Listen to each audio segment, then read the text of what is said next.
Fachi échoué, Fachi échoué, Fachi démissionné, Tolemi Maezate, Urezate, Sanzelezate, Lukutala Lukute, Adambo Akufi coup d'état, Tolemi Lukute, ça fout. Très bien. Merci. Kala, le lobo le bidi Kambuya.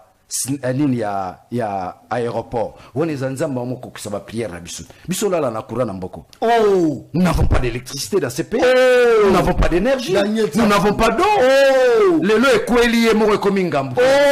Baki babo ma président Fachi aza nzambe aza nzambe awa pazo nyoko la bato bazo kufa kure kei ye moko John kure kindaka na aéroport Ernios. Est-ce que ça c'est là non ah John oui que bino ba jouer ce bon rendre so mauvais service non na landi journaliste moi sur l'émission Fachi ba lingba bomaye mukolo ba linga ba boma Fachi ba bomaye il n'a jamais eu un coup d'état dans ce pays ba coup d'état nyo solo ka na mboko ya lukuta. Ce qui s'est passé dans aéroport, est-ce que Badboye Baké le premier responsable c'est d'abord déjà Snell pour on a ba lo banete na monikara balandeli DG à RVA, gestionnaire à aéroport, mais je vois Moutao Lobela même pas déjà Snell. Toyebige, courant n'abîme ça n'a pas problème, barrage en pleine construction, depuis projet Kabila Tikati Lelo, mais ils ont un secteur sensible et aux à couranté. Secteur sensible. Oui. Il y a le rôle aéroport. Oh. Et qu'on n'a jamais courant. Jamais courant qu'il n'y ait jamais un aéroport. Ils ont le droit prison. Ils ont le droit prison. Oh. Jamais courant. Ils ont le droit université. Et qu'on n'a jamais courant. Ce sont les Zangui à qui la faute? Mais déjà Snell. Ce n'est pas le président de la République. Écoutez, dans le bien que Moutouna n'a pas de responsabilité. Tant que Noma qui est déjà Snell, sera Monique Okokate a déposé des missions. A Tiki Batouba complété au poste. Très bien. Est-ce que dans l'époque il y a Kabila? Et si avion il y a Kabila et ça là, près d'une heure l'icolo est tourné, moyen qui t'a exalté parce que et l'électricité, même dans le groupe électrogène, dysfonctionne, mais ça l'a mis au même moment. Parce que tant qu'il y a un problème, et ça récurrent dans l'aéroport, un problème lié à l'électricité, ça récurrent dans l'aéroport, il faut savoir que l'aéroport fonctionnera, à part l'électricité, fonctionner dans le groupe électrogène, dans l'ondulaire et zali. Mais comment se fait-il, dans le groupe électrogène, dans l'électricité, dans l'ondulaire, au même moment, on a dit Ekati. Pendant que Tozalana Kabila pendant 18 ans au pouvoir, na courant au Kendara na aéroport wana, maintenant ne comme la Kabila te qui a sali près d'une heure l'icolo a tourné moi qui était parce que moi mon anzela, un pilote à mon anzela, piste y aéroport ezate. Likambu aéroport, ezali kambu snelté. Ezali kambu snelté. Likambu nana zo gérer aéroport. C'est le ministre des Transports. Bon mais ils ont la DG non? DG non, parce qu'on a contrôlé la DG voilà. Oh. Nous faut démissionner à Jean-Pierre Bemba. Et ça Bemba. Bemba. T'as la façon de me Fachi. Bah quoi inaugurer train. Faut mon trango. Oh. T'as des tafou. Très bien rail salama de et ça a 70 ans. Bon entretenir rail ou on te parler. Le problème du Congo c'est un problème d'entretien. Oh. C'est un problème d'entretien. S'il y avait entretien dans l'aéroport, courir au Qatar. Ma câble est à l'aéroport. Il y a ma câble belge à Tika. Oh. Oh. Ma câble est à la est-ce que Fatia ça pense que va changer? T'as pas libéré ma papa na bakangi, va libérer ma. Oh. Tu vas mentir. Ah, va libérer ma papa là sinon ton père ça mort de biso mon peuple toi c'est ma papa là va libérer. Oh, même les DG là pas de problème. Mais va participer. Problème les alliés ils ont la ministre moi à Palou. Alongwa ministre je crois en 2006. Très bien. Il y avait un naufrage. Batuba Koufaka, Massou Edinda. Bah, il y a un parlement. Bah, tribia faut tu un ministre, il y a transport à Longwaka. Je crois que c'est madame Kawata, si c'est Kawata, quelque chose de pareil. Madame Wana, à Longwa. À l'époque, il y a une jurisprudence là-dessus. Donc, Moutoufa Longwa, et ça Jean-Pierre Bemba. T'as là. Oh, Fachi. Oh, bah, inauguré très. Trango pétango trango péke na nzela et kufisu na nzela webi ke train wana na le longwate et so bandane premier déplacement na ngwe sala makala mingi te ba utiliser ba image ya kala pour jeter de l'opprobre na actuel pouvoir. Bouraï, non, bah ça la raille déjà. Tolongo na train tozongi na rail. Très Pendant le baquet, on a biso train wana pour les réseaux sociaux. Eza image à époque ya Kabila. Train na longwa na gare train. Et que le monde kala mingi te pour que matadi. Et ça la premier voyage nango. Ngana matate. Te bateau nyos pa matina train wana ba visitant notamment ngamo na tali ba voiture au biso benga ba wagon. En tout cas, eza moderne, eza na état ya bien, mais écoutez, nous to outi na profond gouffre. To bilisa mutu malembe. Mbala moko tende to ko na ba métro, de to ko na ba train luxueux lokola o to mona na ba Sénégal, to na ba Ghana. Malembe, nous venons de loin. Nous sommes dans un processus. Et moi, je dirais à l'honorable Daniel Safaye Bayango Lelo que l'UDPS, tous autres dirigés pour un spectacle. Tous un résultat pour un spectacle. L'UDPS dirige pour les générations futures. Aujourd'hui, Félix Tshisekedi est en train de poser les jalons, les bases, les fondations solides pour bénéficier d'ango et à la génération future. Faut qu'on a un contexte où on a avancé. D'abord, Félix a mis maître en termes de continuité de l'État. Tous les projets laissés par Kabila à achever, bien. Comme exemple, le plus grand centre culturel de l'Afrique. Oh! Tozui port à nos profondes des bananes. Oh! Européen sa misala donc on a pena Européen sa misala ne misala jour port on est comme fonctionnel. Oh! Donc ça dit la génération future va bénéficier d'ango. Toza na aéroport ya Lualaba. Et un projet Kabila tika lelo et sili rocade de Kinshasa. Oh! Donc ça dit abimi maître maestro. Oui mais c'est le bique. Tu sais que l'abimi maestro. Il y a maestro. Corriger. Il y a maestro. Même Kabila zo baza maestro. Tu sois maestro. Elo aliboso. Ah, so tu sais maestro. Elo aliboso. Ndemboko na ransi to matobo ya même élection. On va passer sur Molia. On va passer sur l'outil. On va passer sur Nzela. Un pays. Banzela chantier. Ils sont là, mais ça m'a mis. Ils ont senti l'incompétence. Babouki a ana basiste. Baké babouki. On a basiste. Baké babouki. Tu sens qu'il y a un problème, il y a coordination à Moussala. Merci. Tu sens qu'il y a un problème de la performance et de la compétence. C'est là. C'est ça. Rapidement, il parle de la loi de programmation. Pour l'armée. J'ai détruit l'argumentaire qui sous-tend 4 milliards, 12 milliards. Ça veut dire qu'il y a 4 milliards à Kabila, au moins, si le plan fonctionnel, va venir aussi retrouver. Mais les 12 milliards, ils ont hésité à répondre, n'est-ce pas, mais ce que ça a aspect mon c'est un aspect mouvement très important pour que je puisse citer. Alors, Félix, Trésor Congo, Félix, a zobunda pour la génération future. A posé Bajalo, Trésor Congo. Bajalo, corruption. La génération future, il y a un trésor. Il y a un Félix à posé, qui nous yibi. Donc, les générations futures, ils auront comme référence à Félix a posé un jalon pour Nabiso, Toyiba Nabiso. Oh, le Congo aujourd'hui, il suffit seulement pour arrêter l'hémorragie à corruption. Il y a qui mouyibi. N'est-ce pas, ça 2 ans, le Congo se développe. Ça, c'est fort. J'ai été écœuré, Namona, un leader d'opinion. Il y a un honorable Daniel Safou. Namouni Pembeni à Chadari. Nabi, non. Sûrement. Il a combattu le PPRD, il a combattu le PPRD, il a combattu à Chadari. Nabi Nara. Il y a honorable Daniel Safou. Na niveau naïe. Il y a qu'on mobiliser Batou, mais que Chadar a mobilisé Batou. Soit le monde Mambongo, Tobi ko Chambongo te. Chara Liloba. Est-ce que dans Chadar a repéré sa mot d'ordre? Peuple est ok l'andi. Mais Daniel Safou a Loba, peuple est l'andi parce que peuple s'est retrouvé dans Daniel Safou. Mais dans le cas Daniel Safou qui pas Moutoumou, on n'a même pas référentiel pour le peuple. Non, il ne faut pas dire ça. Oh, mais à la secrétaire générale, permet. Ce sont des politologues. Attention. Et voilà, tout ça dans le domaine scientifique. Tout ça dans le domaine scientifique. Tout ça dans le domaine purement politique. Il n'y a pas la solidarité scientifique. On me terme ma mère. Et puis, même mon jeune frère Merlin Fouf l'a dit, oh, il y a un bateau qui a pouvoir d'une manière radicale. Donc, c'est que Bazarana Bango sous-traité par le PPRD. C'est une parenthèse que j'ai fermée. Parlons maintenant de Doha. Doha et loko oyo et traînissé ma ramion sur comme aboué. Et ça, conditions irréalistes posées par l'AFCM 23. Notamment, libération, il y a 700 prisonniers. Oui. Et on va aussi la libération à 700 prisonniers. On va payer ma garantie. Pour la négociation, ça va donner. Bosseng va payer 700 prisonniers, mais Bino va payer ça. Très bien. Il fallait qu'il va payer non, 700 prisonniers, par exemple, payer ça Bukavu.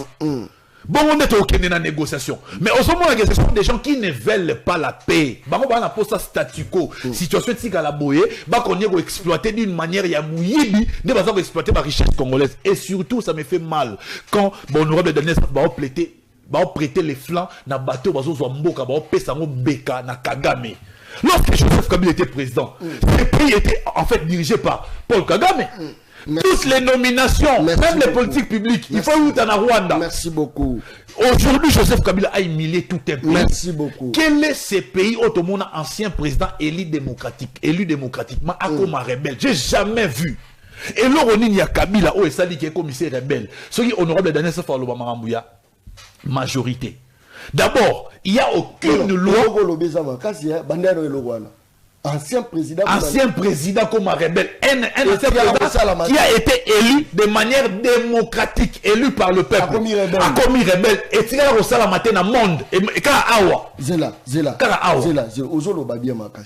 Daniel Tsaf, c'est pour la première fois. Ancien président de la République. Ça élu par le peuple. Ça lui remise reprise. À qui ça la répète? Nous sommes dans la Kangimis. Nous sommes pas trésor comme nous avons Kabou et Mtaono. Dans la Kangimis, c'est Kabou qui parle. Et ça, argument, c'est là-bas. D'abord, il y a Kabila, comme rebelle. Ils n'ont jamais démontré cela, ils n'ont jamais prouvé cela. C'est faux. C'est faux, il n'y a pas de preuve que Kabila Aza rebelle. Mais bah fait voilà, bah fait. Bah fait les tini. À se retrouver à Goma pour faire quoi? À se retrouver à Goma pour faire quoi? Déjà problème, celui qui se retrouve à Goma, il est rebelle. Il faut à la place où on va sécuriser, place où on va vendre. Il faut dans la Kinshasa. Place ni. Pour la Kinshasa, nulle part on va dire que avant procès nulle part on va dire que non, Kabila sur zone na Kinshasa au Congo, nulle part. Kabila ya fandawa, botinda ba force du progrès na ndako na e. Oh, il pourrait que na 4 jours mingi on aura de la force du progrès. Ça va répondre rapidement, tu n'as pas l'information. 30 secondes. Aujourd'hui Mambadoa, ngana lobango na plateau ke et ko poser problème moko sérieux. Il y a lobby ke basengi AFC a sengi ba libérer ba 700 prisonniers. Au bango ba sengi, tu n'as pas l'information, je te donne l'information. C'est eux qui ont commencé à poser des actes réels, notamment en libérant 1400 militaires dans Sobakangaka. Nanga libéré, c'est eux qui ont libéré. C'est eux qui ont commencé à poser des actes. Ce que Bisso Awa, Basengi pe bonne fois na Bisso ba libéré, n'est-ce pas, prisonnier. Et je vous informe qu'il y a un accord là-dessus, il y a libéré les prisonniers. Mais Bisso sur les prisonniers, ils libéré. 700 Oyo, AFSA Zosena ba libéré, Bakoufa. Ah non, il faut pas. Bisso n'a rien à dire, Bakoufa. Non. Nous avons été colonel 1-1. Qui commandait l'aéroport à Djina Koufa. Donc c'est-à-dire que si les 700 Oyo pouvoir en place à ça, sans libérer, attaque 450 Bakoufa. Non. Sony, va libérer. Tout ça, on a deuxième émission. Attention, il faut quand même garder. 450. Merci. Même la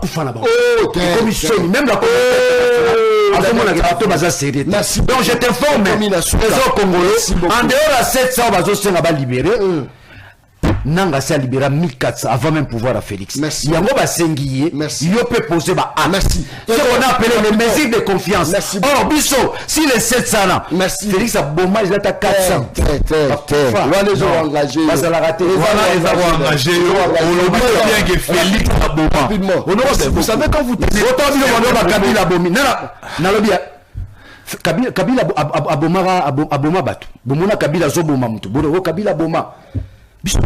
Félix Tenet na kaya cheke ya et Bima pena na procès qui non celui qui avait intimidé l'homme assassiné na Chéribé et Bima pena que Félix Tabo nani ngo lobaya on a tout l'année sur le procès tout l'année sur le procès on a procès on a différence boya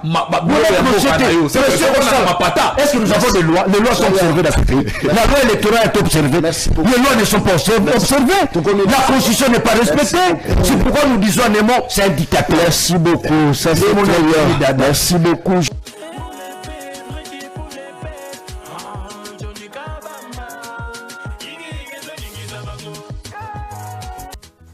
Très bien. Mon collègue là, Nabino Balandia, une très grande émission. La dimension, il y a continent d'Asie. Émission là, émission là, émission la population congolaise en général. Merci pour la confiance au Beaux-Arts, ça, la émission de la rue. émission à Balabala, présentateur de journaliste non professionnel mais très efficace. Tous à la deux plateaux. Premier plateau, tout la Mébino honorable Daniel Safou. Deuxième plateau, tout la Mélabino. Moi, la Congo, trésor congolo. Je crois que plateau, constitution, façon de constituer émission à Mokolo Malelo. Et nous allons OBC Bongo. Le gouvernement congolais et l'AFCM 23 ont trouvé et signé un mécanisme d'échange des prisonniers. Je vois que Zali Solo, Toromeka Penza, Komanyola, Mokolo Malelo, la Katia Plateau, le verdict reporté de nouveaux témoins entendus. La haute cour militaire de la République démocratique du Congo a décidé ce vendredi de rouvrir le débat dans le procès par contumace de l'ancien président Joseph Kabila Kabange. Ils appellent Solo Toromeka Komanyola Mokolo Malelo. L'incident de Ndjili qui payera le prix de cette négligence. Ezali Solo Torobeka Kobeta Mokolo Malelo. Je crois que Bandekobolim ici pour la moi retard. Je pense que techniquement, tous a eu un moment de problème technique moi est belé, mais enfin, toujours il y a un moment résolution. Il y a moi toujours un moment résolution. Premier plateau Daniel Safou, deuxième plateau Trésor Congolo. Ça c'est très bien. Je crois que plateau à Mokolo Malelo, vous allez vraiment basé vraiment bon. En tout cas, vous tenir la rigueur parce que ça émission, le peuple parle, l'émission est à Balabala, présentateur dans le journaliste non professionnel mais très efficace. Nakati à plateau, honorable Daniel Safou. Oui. Chimouni. Oui. Mbotena. Bonne santé. Santé ça, ils ont dérangé. Ils ont dérangé là. Makasi. Ils ont. Des miep na kotara. Nous on a des miep, bah on servi une bloire au lia une fois. Repas moko na jour, le soir. Et chaque jour même repas ma desunalos est dérangeant à peine l'estomac. Tant que l'estomac a dérangé, et en boîte à tension. Mais pour la Bitumba Congo, je préfère mourir dans la rue ou bien à plateau. Hein? Ça dit makasi na ye plateau. Ils ont actualité on a ratangote comme ça les santé ils ont malamute. Pour nous le bureau ok nous sommes en pleine dictature. Yakosakana te Mobutu akosa. Mobutu akosa. Idi Amin Dada akosa. Mussolini akosa. Fachi aza dictateur yakosakana te. Peut-être que nous sentiment, mais c'est un dictateur. Non, plus j'ai du mal à parler de moi parce que en tant que révolutionnaire, plus de 8 mois de salaire, mais molima nangai. Bakanga passeport, bozo kanyeni. Dis-moi un peu là, bakanga passeport, bozo bangana bimate pour nani. Mbongo ezali salaire za caractère alimentaire. Pour na libota, ba électeur nangai, ba ike famille bokangi mbongo wana. C'est Fachi qui donne l'ordre. Mboussazan a pouvoir monter Nimbata au Kangambo Nanga sont des collègues députés. Toujours jouir n'a pas avantage moi pas peuple. Le moutapé ça ordre de Kangambo Nanga c'est le président de la République. N'a bien tout président par affirmité parce que tout voté était. Amicia est mon président. Bilo rango ça va bloquer. Bilo rango va tout voter était. Tout voté était. En même temps on a tout voté non. Bazongisa te. Moi je continue mon combat. Mon élève on a une émission. Nous on ce programme. Il y a l'Iwa Jacques Ndala. Oh, Daniel Safou. Le programme est un peu ça ngwana. C'est-à-dire que ceux qui Jacques Ndala Koufi, ils appellent fin un régime. Pour matanga to lega quartier nyonso matete lemba kalamu to matanga ezana balaba bonokolo sikoto rozwe bembe pendant que ne kunda Jakindala ça sera la fin du régime. Oh mais elo nizo ko lakisa que Jakindala eza nosi ya matanga Jakindala mais nizo lakisa que mutwana za na ebisio bon je le souhaite pas panzamba zali kolobika moi ceux qui Jakindala biki eza bika moi nzambe. Parce que prise en charge ouais Jakindala à la niveau sana, je ne pense pas qu'il y a à s'en sortir. Parce qu'aujourd'hui côté gauche il y a Renae, ils ont déjà foutu. Au moment là qui on va puis ah ça fout honorable. Mais John, on va voir dans la politique journaliste, hein, plus de 20 ans comme journaliste. Tant bino bozoli la là mutubo maladie. Na robeta 6 comme journaliste, n'a se rendre compte. Jacques Ndala est entre la vie et la mort. Ozola nanga, sikoyo, na rosa na sengote, po libota ne bazolanda ngai. Bana ne bazolanda ngai. Na rosa na sengwa liwana ete, mais liwana et cause de la paix libération à Congo. Liwana et cause de la libération à Congo. Mais perte pour la famille na Daniel Tsafou. Mais sera koufi pour la Congo, famille n'est à Congo. Jacques Ndala aujourd'hui n'appartient plus à sa famille. Il appartient, n'est-ce pas, na lit autoza na ngoto libérer Congo. Il appartient au Congo.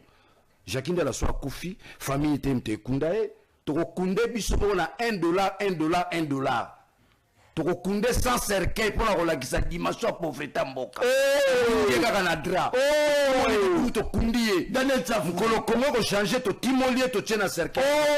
Tsafou. Mais ngana lobiango ba bazo kamba mboka so bozola na ngai na bomba mité.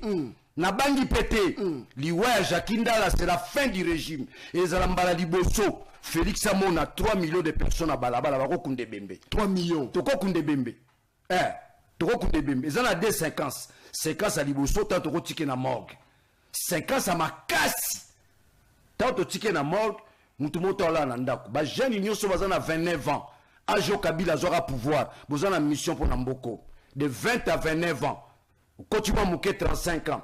Bino nyonso tokolala na bino na balabala. C'est la jeunesse qui libère le pays. Ça c'est fort. Tokozala des 5 ans, 5 ans à matanga. Et moi à matanga tolala la balabala. Et repolaté. Très bien. Tokoluka morgue mo peut-être à malili, azala rala to ambomé. Et combien bembo to utiliser pour la liti na biso. Si ba bomaka chéribe to sala le côté tamie. Mais na moment où to komi ko fongola miso. To ko bomber na morgue. Un mois matanga na balabala. Et matanga Jacques Ndala, c'est aussi l'occasion de combattre l'insécurité. Soko zina entré masangambila, mbate zalarana. Mais soko ke na monga fula ba yako sakanate yanko na monga fula. Na sengi ba na monga fula. Daniel Tsafou. Et sécurité zo continue na monga fula. Recette zara moko. Boko maola la libanda. Bokoma tout ça là déjà la Congo. Insécurité de bazo boma na monga fula. Bana monga fula recette zaka moko. Bazo kota ba kota lelo lobi ba kota. La libanda, lai Daniel Tsafou na besi mododre, ba mododre. Daniel Tsafou monga fula, la libanda. Bo pelisi ba koni. Kofinga mutute, bazo combattre injure, l'immoralité, ça c'est fort. Comportementale, automoni. IDPS a développé argument magasin comme injure. Très bien. Il y a IDPS. Donc, comme la secrétaire général Nabango, injure n'injure. Or, l'injure n'est pas un argument. C'est là, c'est ça. En quoi l'arrestation, il y a Jacques Ndala les ont concernés Félix. Parce que dans on a Félix, même mais Jacques Ndala a une poignée. Parce qu'il est opposant. Parce qu'il combat les régimes. C'est pas parce qu'il y a Sali Bavir. Tu Bavir, il y a Sali. C'est du montage. Nga bakanga na salani. Bakanga na aéroport. Na okende Dubai bakanginga ba meminga nani na demiap. Ba bombinga après ta babimisinga. C'est l'arbitraire na salani. Ba rimer ka kwa sana nanga. Azokende rejoindre nanga siko ngayo. Bukanga botikanga ba monelo ka nanga te, ba mona ba vuzo apare, ba fana na pare nanga pendant 3 mois. Ba moni nanga. 3 mois batika ngo verbe ba ozela ba appel nanga so ko benga so ni rien ba zo le côté. Ozola nangai bazwa eloko moko te. Donc c'est un régime, il y a lukuta bato bazo kufa na lukuta la. Jacques Ndala bakange pour nani? Pour une opinion na opinion contraire na pouvoir. Jacques Ndala trouve que Félix a sa l'élection te, batia ekotia, bakabola ba machine. Il a dénoncé tout cela et aujourd'hui il est victime de l'opinion na. Mais n'état comme nango. Nga penza c'est le moribond. Jacques Ndala, je ne crois pas Jacques Ndala. C'est ma zongi na vie. Le côté gauche, il y a rien à y. C'est déjà foutu. Ça c'est fort. Mais naza pré na zo rien ngai. Na pesa Jacques Ndala. Naza pré na longola rien ngai. Au nom de la lutte. Na pesa Jacques Ndala rien ngai vivre. Ponga pe na vivre ngai. Mais natika la na rien moko. Yepe azo rien moko vivre. Problème est à Jacques Ndala, insuffisance rénale. Jacques Ndala, insuffisance rénale. Insuffisance rénale, on est prise en charge, il y a qui nous quittent et détruire. Vous avez un de ceux qui habitent les ensembles. Ceux qui par ce moment, voilà pour ça. basala nini message ni boza relancer mon Congo dans la prise en charge papa la prise en charge médicale hôpital ni nango zo prise en charge la prise en charge médicale pour muta vivre bat bando kufara neti banzizi na mboko pour na robanga ba okanga ngai ba roboma ngai non Congolais nyonso pas osali na pesi mot d'autre bolongo la kobanga bolongo la kobanga poto kota na phase finale phase finale ya ba action ba marche au mona ba traque bando boakama et consort très bien merci beaucoup peuple a réagi saka quand le peuple a réagi pour créer contre pour rapport de force très bien quand il y a pas rapport de force facha osala nenga lingi facha o memela ba mdenga lingi okuta na ba force du progrès Moutounio sort le banenga lingi, mais quand il y a rapport de force, Moutounio sort à reteni. Son lobby au peuple a réagi. Très bien. Son yo mon ambo côté. Premier ministre na président ba kimi avion. Olandi révolution te. Bon au peuple congolais boza. Biso ba ingrédients non c'est en place. Poto que na révolution. Mais c'est quand même pays démocrate, alors tu utiliser une façon de utiliser ça. John, je te réponds, je te coupe la parole, je te coupe la parole. Pardon John, j'ai du respect, nana respect na yo. Nous ne sommes pas un pays démocratique. Nous sommes un pays au babengi dictatorial. C'est la tyrannie qui règne au Congo. La tyrannie. Félix Aza tyran. Aza dictateur. Donc ça, a même un pouvoir moroboui. Na robe ngondeni. Il y a un règlement des comptes. Aye bomae, aye kangai, aye salai boy, aye lobaka boy, aye kritika nga boy. Te.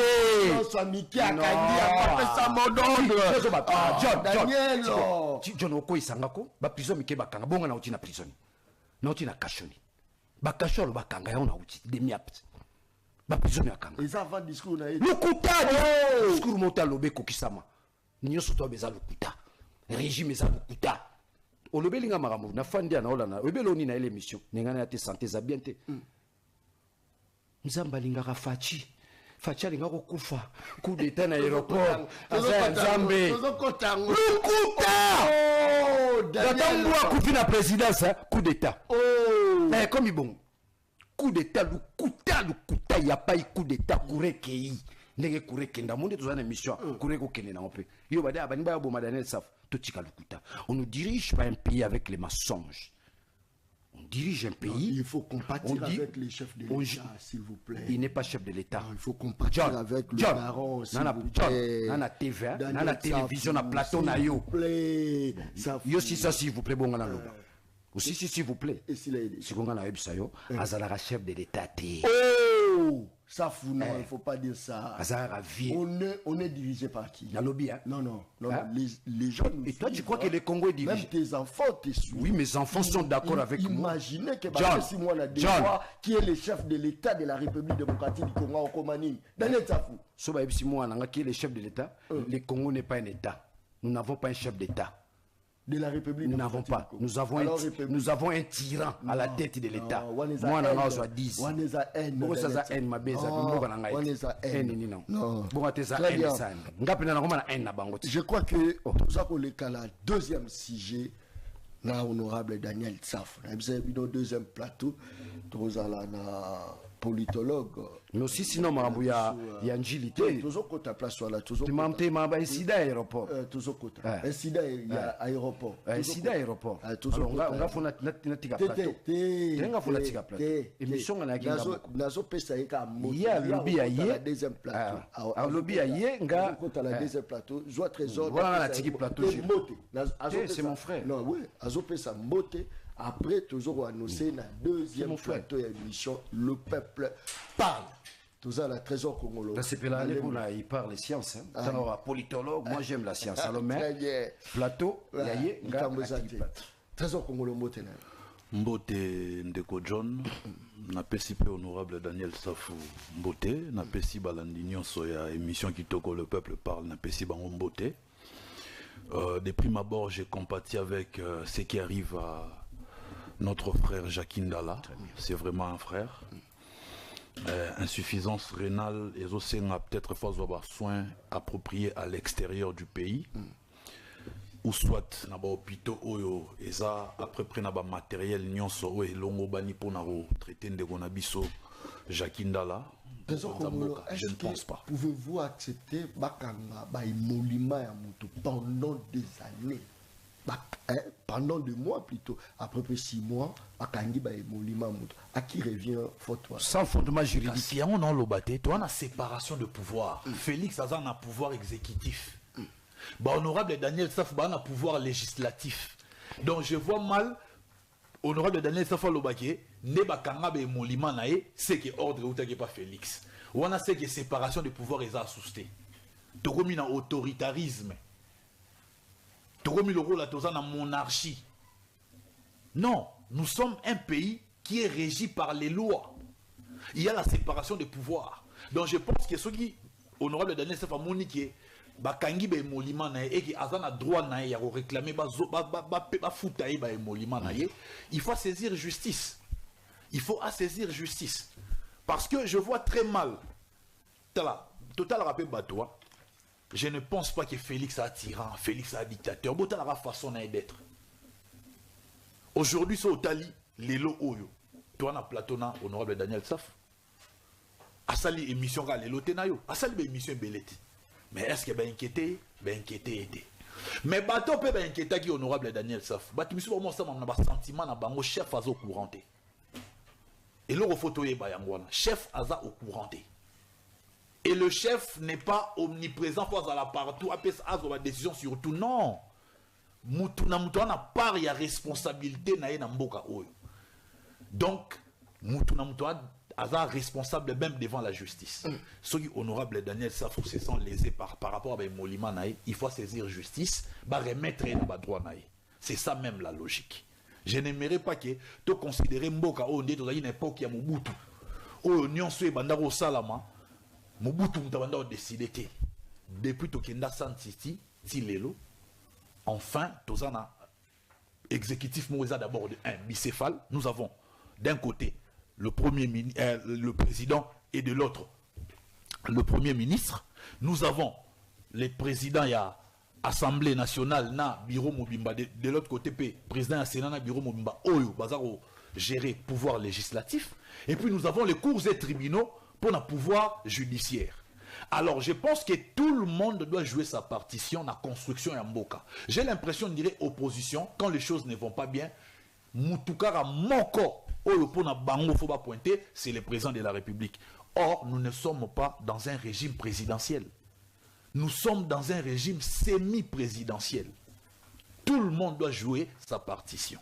Donc, on a un rôle au Bayangwana. Mais à l'époque, à Kabila, pourquoi ils avaient bongoté? Ni les avaient bongoté. Répartition. Tout tombait sur la tête de Kabila, vrai ou faux?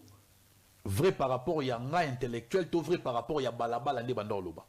Balabala Nde Bazoba.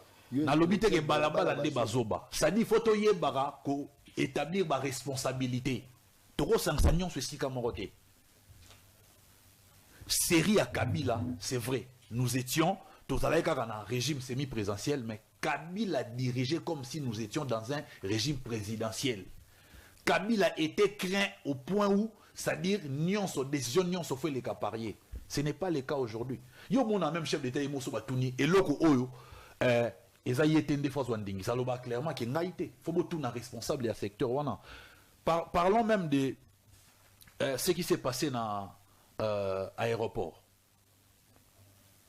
Est-ce que le premier responsable c'est d'abord déjà Snell? Pour DG à RVA, gestionnaire à aéroport, mais je vois même pas déjà Snell. Courant n'habite pas de problème, barrage en pleine construction depuis projet Kabila Tikati Lelo, mais ils ont un secteur sensible aux à couranté. Secteur sensible. Oui. Il y a le rôle aéroport. Oh. Et qu'on n'a jamais courant, jamais courant qu'il n'y ait jamais un aéroport. Ils ont le droit prison. Ils ont le droit prison. Oh. Jamais courant. Ils ont le droit université et qu'on n'a jamais courant. Ce sont les Zangui à qui la faute? Mais déjà Snell, ce n'est pas le président de la République. Écoutez, n'a bien que Moutuna na part na ya jouer, Moutuna na part ya responsabilité na yé. Tant que non qui est déjà Snell, sera Monique au Kokate a déposé des missions. A tiki bato ba compléter ba yo poste wana. Très bien. Pour bato nyonso bakomi condamné kaka voire même bakomi okotisa na ministre ya transport na makambo wana. Or que awa responsabilité eza beaucoup plus d'abord gestion ya aéroport et surtout déjà SNEL. Comment est-ce que courant na biso ezokabwama? Très bien. Honorable Daniel Safou, parlons, il y a séparation du pouvoir. Tant aux autres, la séparation du pouvoir, n'est-ce pas qu'il y a quelque sorte, tout sa raison, tout sa raison à mon aîné, na bayi, moka au bazar au géré biso, non, la séparation du pouvoir existe. Merci beaucoup. Les acquis souhaitent dans un plateau à 2 personnes. Tu l'as forcé. N'a repé sa mbote na ndekonangai trésor. N'a repé cette information moi mouké na ran estime nae parce que n'ambo na biso to valorisera science. Même ba les belé au-delà, il y a ben infirmité nae, na ben cohérence nae au défendre des pouvoirs. Il le fait au nom de la science. Il s'est dit, moi je suis politologue. Et ça l'a bien. Ils ont encouragé les jeunes, ça la science politique. Ils ont encouragé les jeunes, à embrasser la science. C'est rare les jeunes, où ils ont un plateau et ils ont brandir la science. Coup de chapeau là-dessus. Mais malheureusement, science en un trésor congolo, on a bien science sans conscience n'est que ruine de l'âme. Oh! Trésor à l'obéli, séparation du pouvoir. Qui parle de la séparation du pouvoir? C'est Montesquieu. Mais trésor, attention! John Locke aussi parle de cela. Mais John Locke ne fait pas allusion au pouvoir judiciaire. Il dit, il banalise. Il s'arrête au pouvoir exécutif et législatif. Namboka Nabiso Awa Trésor, soyons conscients, nous débattons en tant qu'intellectuels, en tant que scientifiques.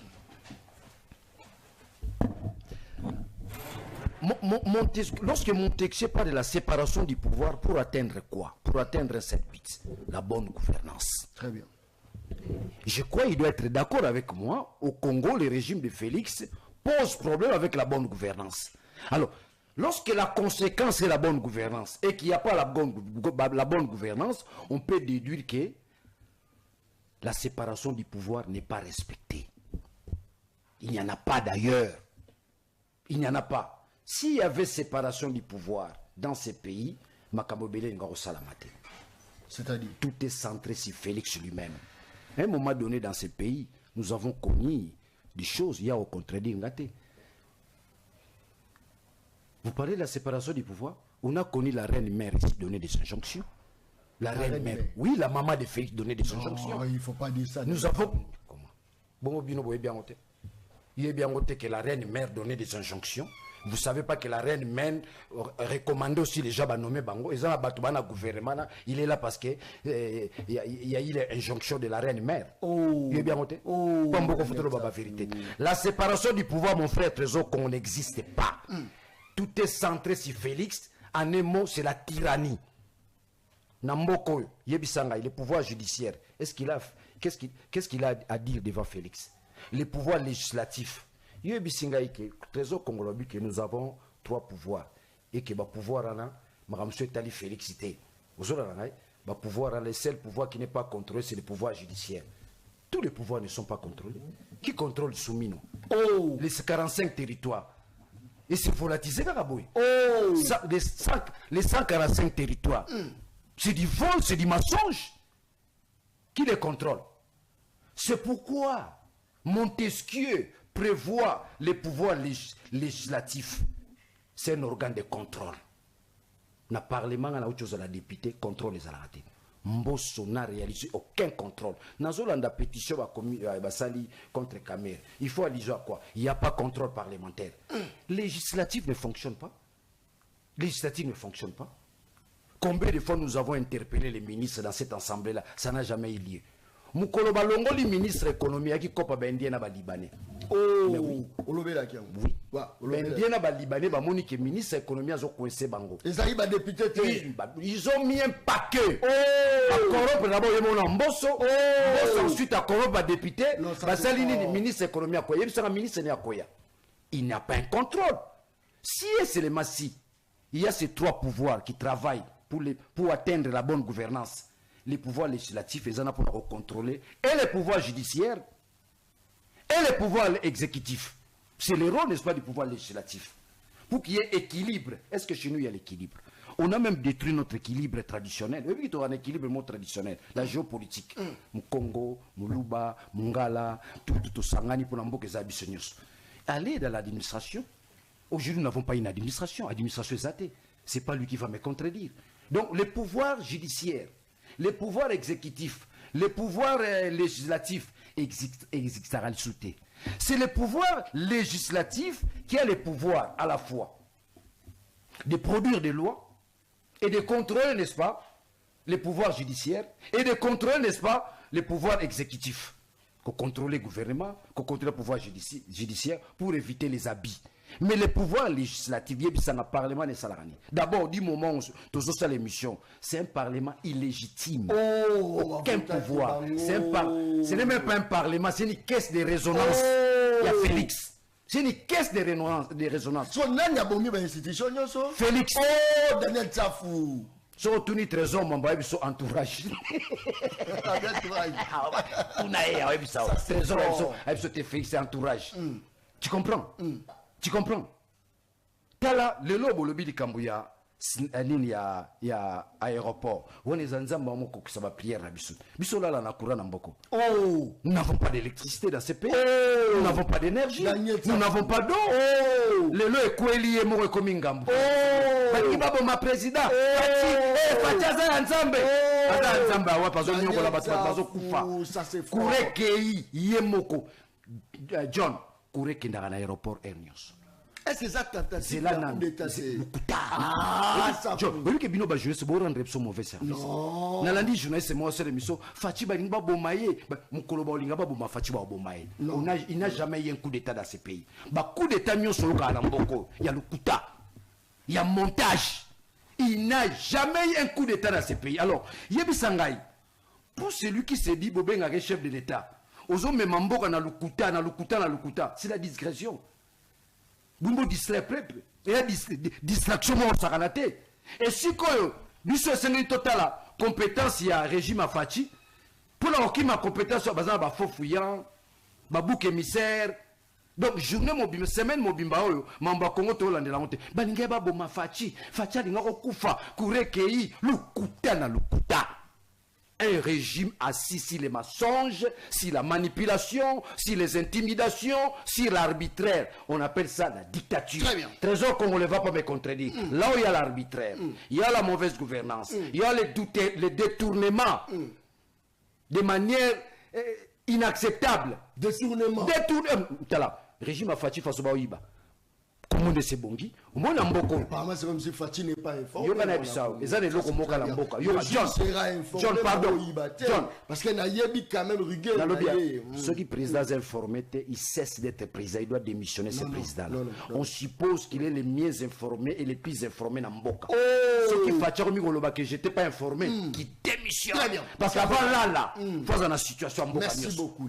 C'est comme un ministre de l'Intérieur. Avant là, face à la situation sur Mboka. Lui ne va pas me contredire. Du moment où Fati n'est pas informé de ce qui se passe au pays, il doit démissionner. Ça veut dire que ça frise quoi? Ça frise l'incompétence. C'est lui le premier citoyen d'entre nous. Il doit être en possession de toutes les informations avant Finikami. Ça reste en information. Il doit démissionner. Il n'est pas l'auteur. Très bien. Merci. Likambu Ezali. Tu comprends? Non, si ça. Likambu y a aéroport. Ezali Kambu a Snelté. Ezali Kambu a Snelté. Nana zo gérer aéroport. C'est le ministre des Transports. Bon, mais ils ont la DG non? DG non. Ce qu'on a contrôlé la DG voilà. Oh, on te fait démissionner à Jean-Pierre Bemba. Eza Bemba. Bemba. T'as la façon de me Fati. Bah quoi qu'on inaugure train. Faut mon atrango. Oh, t'as ça fou. Très bien rail salama de et ils ont 70 ans. Bon entretenir rail ou on a te parlé. Le problème du Congo c'est un problème d'entretien. Oh. C'est un problème d'entretien. S'il y avait entretien dans l'aéroport, courir au Katan. Ma câble est à l'aéroport. Il y a ma câble belge à Tika.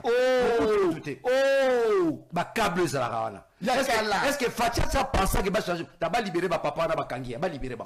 Tu vas fantir. Ba libéré ma papa là sinon ton père ça mort de biso mon peuple tout c'est ma papa là ba libéré. Même les DG n'a pas de problème. Mais va participer problème les alliés Et ça, la ministre, c'est moi à Palou. À Longwara ministre, je crois en 2006. Très bien. Il y avait un naufrage. Batuba Koufaka, Massou et Dinda. Il y a un parlement. Il y a un faute sur la ministre. Il y a transport à Longwaka. Je crois que c'est Madame Kawata. Si c'est Kawata, quelque chose de pareil. Madame Wana. À l'époque, il y a une jurisprudence là-dessus. Donc, Moutoufa Longwa. Et ça, Jean-Pierre Mbembe. Tala. Fati. Va inaugurer Trango Petango. Trango Peke Nanzela et Koufisu Nanzela. Et Koufaki. La difficulté. Très bien. Et quand nous avons le foot, tu es Koufi. Merci.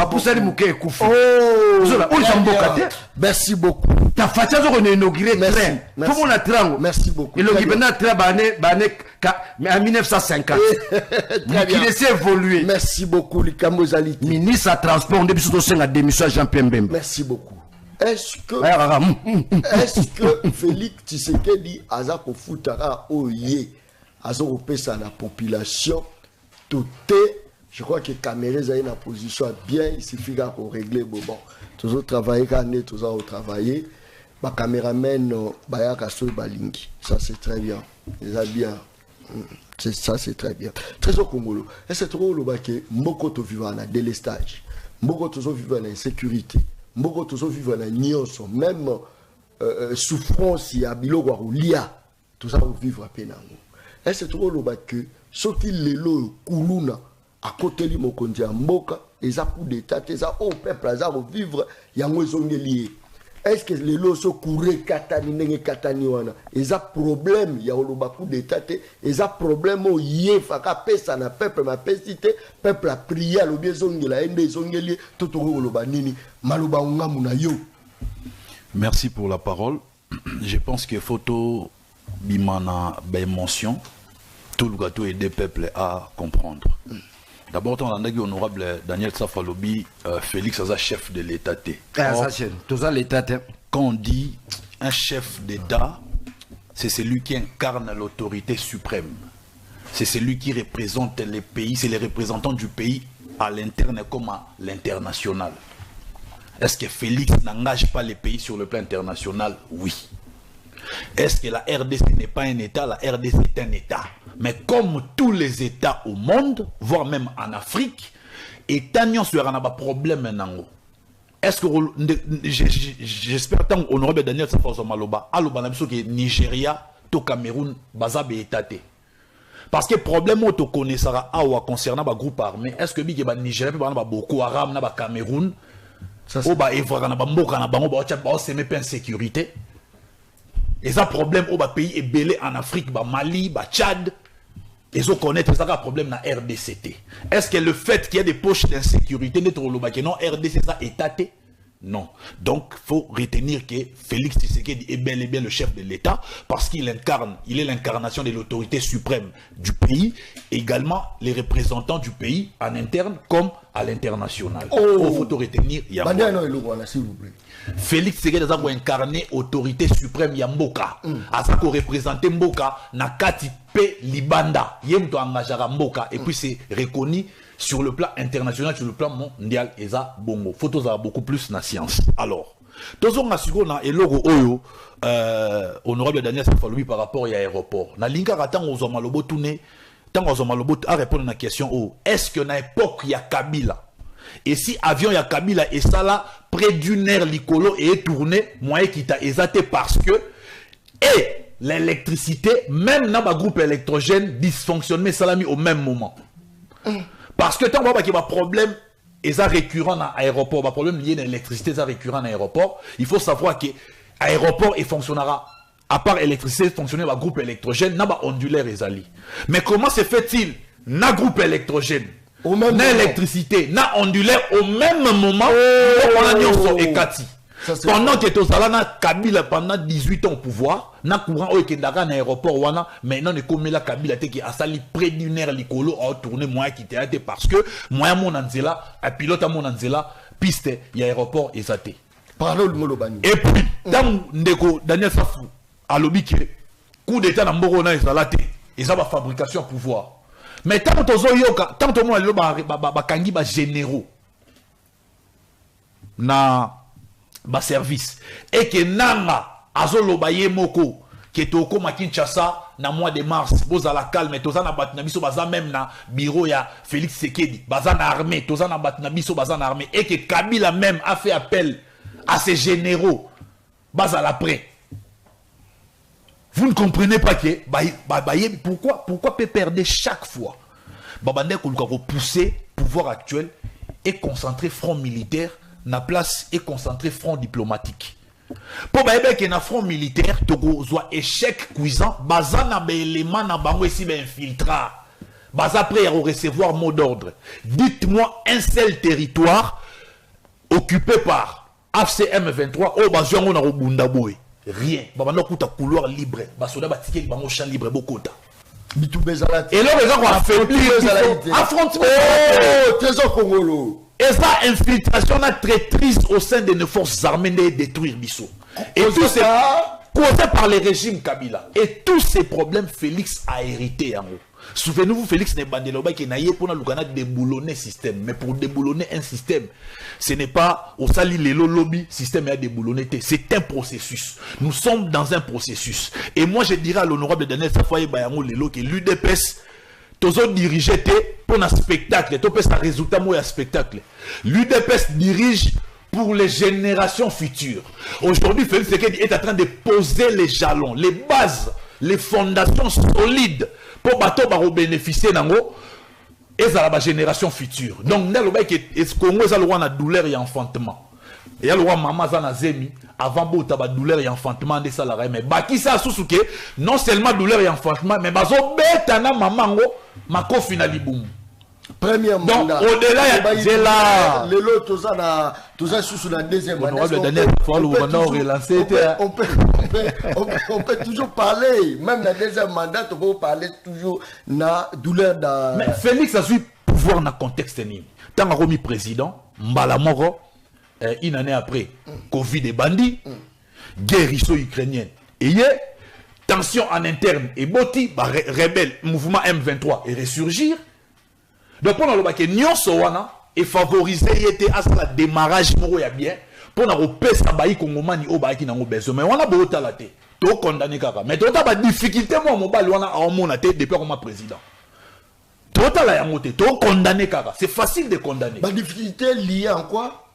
Nabiboé, tant qu'il y a comme président, Covid-19, et ça, il y a un mouvement nyonso. Et banda osala mali susté, mission sofa na bandaku, confinement, économie mondiale, na économie locale par terre. Mais tu résister, tu tenir bon, même en termes de nombre de morts dans Mboka Nabiso, et ça qui mouké, babi non, Félix a sali gestion, il y a Covid très bien, bah Félix qui même à l'international. À part ça, nous avons une économie extravertie, c'est-à-dire nous consommons beaucoup de produits de première nécessité, où est Libanda, où est produire en internet. Tant vous avez le rôle là, guerre Russie na Ukraine. Et affecté non seulement RDC, mais pays belé dans le monde. Aujourd'hui, personne a guerre. Nous imposer cette guerre d'agression nous imposée par notre voisin le Rwanda et l'Ouganda qui joue à l'hypocrisie. Ceux qui sont alignés sur Rwanda, ils ont favorisé le climat moro et bien pour développer Mboka. Mais malgré cela, il faut qu'on a un contexte Rwanda va avancer. D'abord, Félix a mis maître en termes de continuité de l'État. Tous les projets laissés par Kabila à achever, en achever en bien. Comme exemple, le plus grand centre culturel de l'Afrique. Oh! Tozui port à nos profondes des bananes. Européen sa misala donc on a pena européen sa misala ne misala jour port on est comme fonctionnel. Oh. Donc ça dit ba génération future va bénéficier nango. Toza na aéroport ya Lualaba. Et ba projet oh Kabila tika lelo et sili rocade de Kinshasa. Oh. Donc ça dit abimi maître maestro en termes de continuité de l'État. Ça c'est fort. Donc hier pour na wana photo féliciter déjà. Aïe à l'ongo l'émission a budget à 4 milliards. Et combien? Tomati na budget à 11 milliards, 12 milliards. Oh! Gratuité et enseignement primaire. Oh les alaki na kata constitution. Mais batika là jamais repère ça bana na biso batanga ofele. On dit pour détruire une nation commence par détruire l'éducation. Oh! C'est ce que le régime Kabila avait fait. Au lieu à appliquer oh les na kata constitution respecter en moi jamais quoi appliquer en sous prétexte que ba moyens aïe. Mais Félix n'a pas difficulté à moyen à tenir bon gratuité enseignement primaire et ça malgré que parfois ça bat de l'aile il y a congolais soit un changement à rebondir ça changement pour congolais pour ça statu quo tout évoluer tout kende musika tout soukara place tout ça pour il y a na bateau va se retrouver à temps toi na statu quo na nyonso wana aye na armée akuti armée zagi na budget zo kwa voisiner ba 200 millions budget lelo ya armée et mata à travers nouvelle loi de programmation militaire et comment na 1 milliard Akuta na kata caisse batiki réserve d'échange. Oui, si Zana si ça pardon. Zana si ça. Zana si ça. Zela si lisa. Zela si lisa. Zana si ça. Akuta réserve d'échange 800 millions pour un grand pays comme notre pays, notre Congo, tu jamais aux en réserve d'échange à 800 millions. L'élo réserve d'échange et ça doit avoisiner 10 milliards voire plus. Donc pendant le baquet, naïbi qui sont au Persi honorable Daniel Samaloba le baquet non dette extérieure et mati. Déjà placé naïe. Si par déjà naïe les joueurs et son jeu. Le baquet dette extérieure et mati, mais naïbi c'est déjà l'avance que même les pays les plus riches ce sont aussi les pays les plus endettés à l'instar Yaba États-Unis, Yaba Japon, biso toi niveau mon États-Unis, toi niveau mon là Japon, mais ce sont les pays les plus endettés au Legabiso. Donc Félix a sali mobilisation des ressources extérieures pour na équilibre na ba finances publiques. Merci beaucoup. Les photo ndima gestion à Félix ou ils ont même accepté par les FMI parce que FMI n'importe ya Kabila Bakataka partenariat pour le détournement la mauvaise gestion des finances publiques. Mais depuis ils ont passé 6e revue, comme la 7e revue. Trésor congolais. Ceux qui posent gérer bien tes FMI et au 4 partenariat et KI. Merci. Donc on a le baquet. Merci. Tous les pays, bah là, problème n'a pas en interne, mais problème n'a pas comme ça, le rôle les a drame. Merci beaucoup. Toko bunda malembe Congo n'a pas comme manenge to lingi, mais faut te baquet mon âme doit jouer par naïe à responsabilité de Félix. Azon jouer par na responsabilité. Un jour sur Félix Azate, honorable Daniel ça va remplacer à Roya au Koba place au Félix Tiki Mboka pas au continue. Très bien. Allemagne d'Afrique, tu commis déjà l'ango tozara na Éthiopie d'Afrique. Haïti d'Afrique. Voilà populisme, voilà populisme. Et Zara Motuna tu commis Allemagne d'Afrique. C'est ça le problème. Ça c'est très bien. Félix Tshisekedi maestro a eu réparer. Tout Kabila Tikaki, voilà pourquoi tout ça la porte de banana, trésor congolais, tangi vraiment, moi biloko, moi. Mais tu n'es pas de banana, banana c'est pas travaux. Si, j'ai la vidéo, je peux montrer. Banana c'est pas travaux. Ouais, la porte de banane. Alobi, Babanda est déjà. Problème, il y a guerre. La durée c'est pour combien d'années? Tout peut se dire, tu vas dire travaux. On peut donner la durée. Mais les réalités sur le terrain et ça qui est non, il n'y a pas de réalité. Lorsqu'il y a un projet, tout projet, il faut en adhérer. Vous avez un ça là et ça là 2 ans. Vous ça et ça là 6 mois. Et ben dans un mois et aussi dans un mois. Normalement, il faut livrer avant 2025 ou plus tard 2026. Avant 2025 ou plus tard 2026. Ça va. Tout nos termes. Mais bisotozo bunda tokoma 2026 c'était toko et safachi. Légitime. Ça c'est pardon. 2027 na 2025 2027 au plus tard 2026. Pardon. Je suis fier d'être à côté d'un jeune qui fait prévaloir la science. Ndeko trésor. Sur aux yeux la logique formelle, rien que la logique formelle. Je ne parle pas de la logique mathématique. Dans la logique formelle, Balobi, toute approche comparative, c'est du faux raisonnement. Ce qu'on appelle en logique un raisonnement par analogie. Il y a un plateau, on a Mali, on a Bénin, on a problème. C'est ça l'IDPS.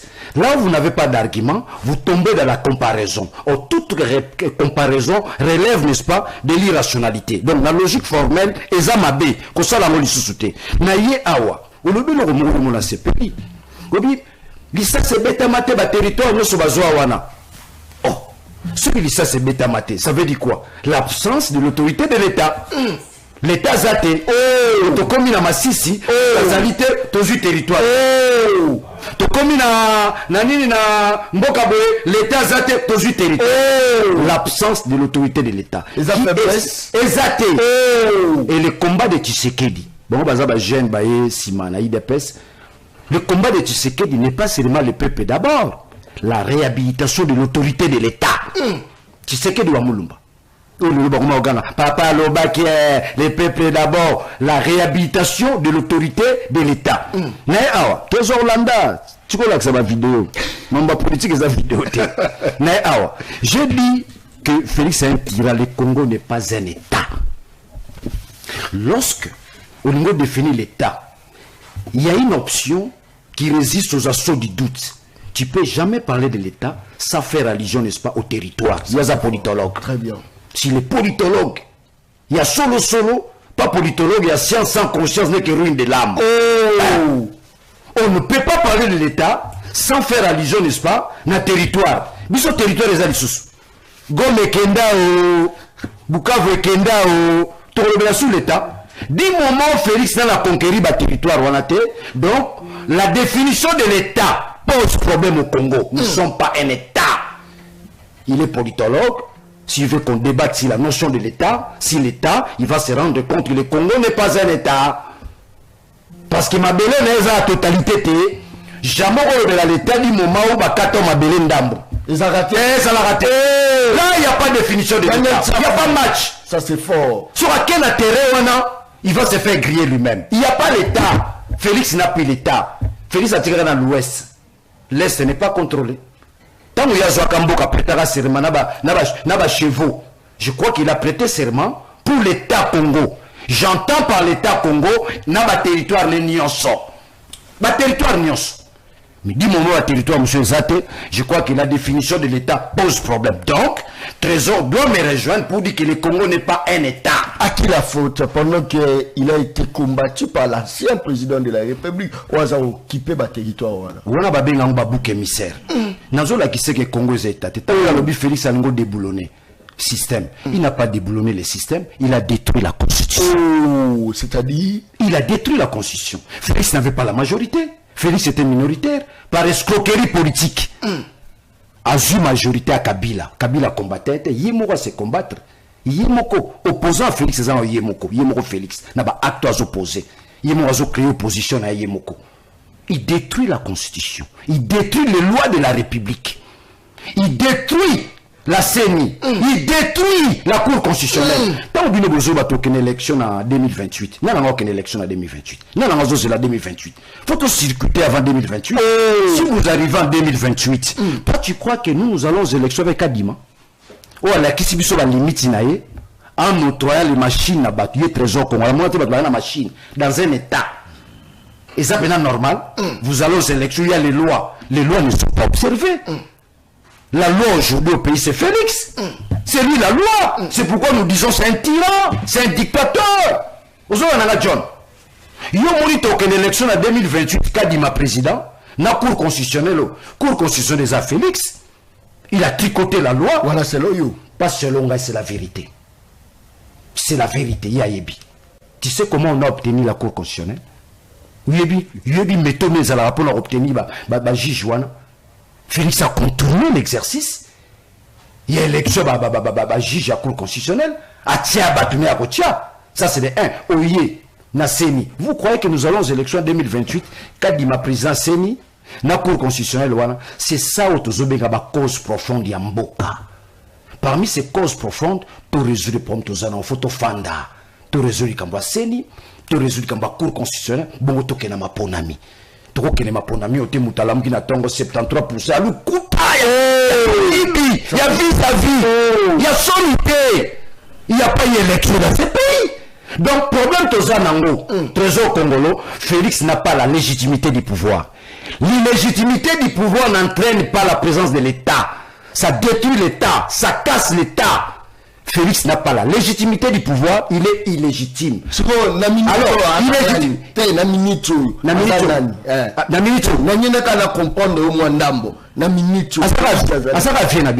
sais que Antoine.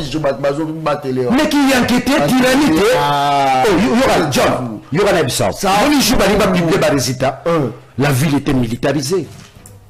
La ville était militarisée. Mais calmez pas la c'est là. Non, on a pris, on a pris la population en otage. Dans le biso ba leader, député avec des immunités, dans clandestinité. Dans le bandé. Ce qui n'a pas été mai, nazo qui m'a fait na bombami. Bongo petit peuple au Salani. Arobatamati. Félix a intimidé tout le monde. Katoum Gaza pas en exil. Mvoué Baza pas en exil.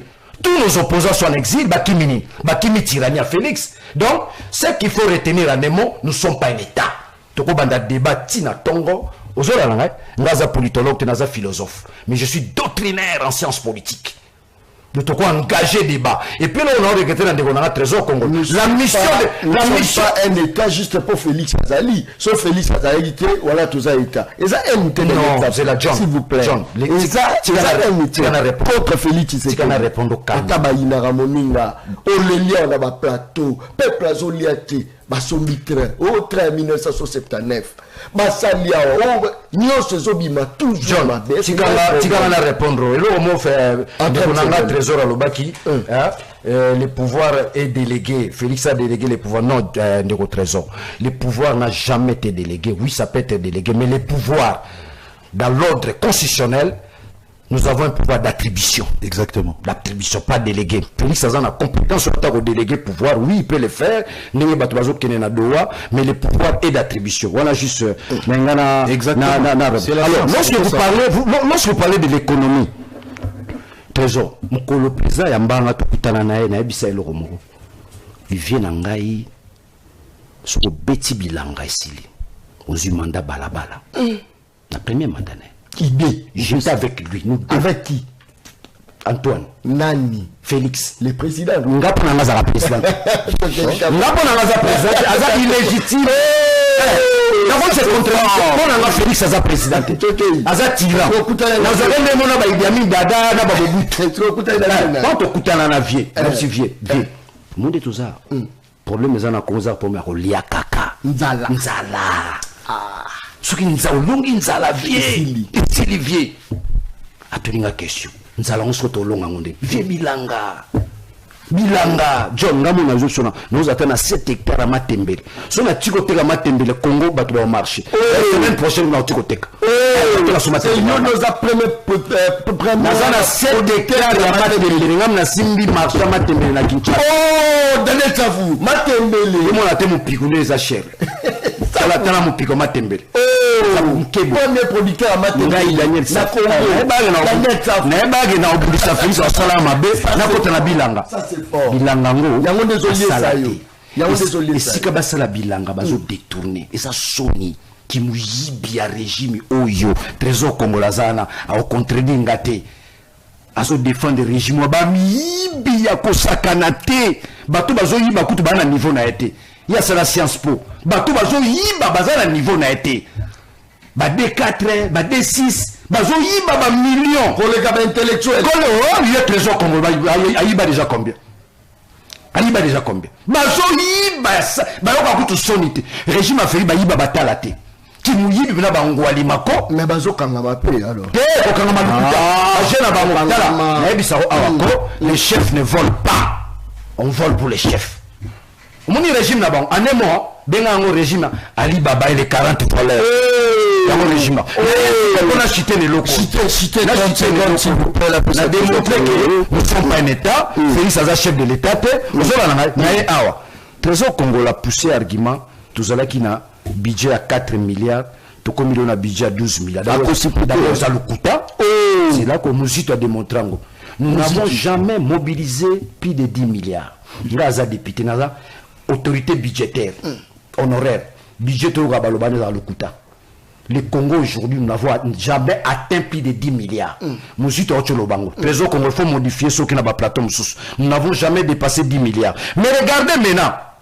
trésor Congolobi Kabila tika 4 milliards l'argument vient des professeurs d'université professeur Balobi na 4 milliards à budget tu vas reçoit $2,000 mais les loyaux budget à 12 milliards professeurs d'université ce sont des scientifiques comme toi les lots budget à soi-disant 12 milliards biso va professeur tous on se retrouver dans 1000 ce qui $50 donc budget à 12 milliards n'a pas résolu les problèmes fondamentaux à peuple congolais mais par contre budget à Kabila 4 milliards ça résolu un aspect oui que tu sais que d'habitude maestro corriger même Kabila zo maestro te soit maestro Elo Aliboso.